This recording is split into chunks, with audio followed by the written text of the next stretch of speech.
sama gars yi mais nu mu demee mais namu naa leen.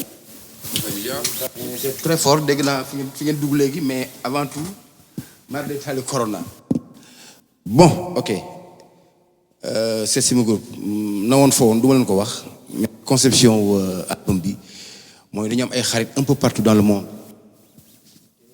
ku nekk ak morceau bi nga bëgg donc ma bëggoon nag ci relaxant amul benn stress xam nga yéen xam naa leen bon on va déconner on va beaucoup déconner mais ñu jéem a bëggal nag suñu nit yi nga xamante ni bi yàgg nañ ñu topp yàgg nañ ñu bëgg yàgg nañ ñu supporter yàgg vraiment di ñu ñaanal il est temps ñu delluwaat mbattu ci ndaala delloo mbattu ci ndaala mooy li nga xam ñoom ñoo ko moom ñu jox leen ko interpellation yi bari na morceau yi laaj bari na te morceau yi yéen a ko yor mi ngi au fin fond ci congélateur bi donc dañ koy génne rek jot.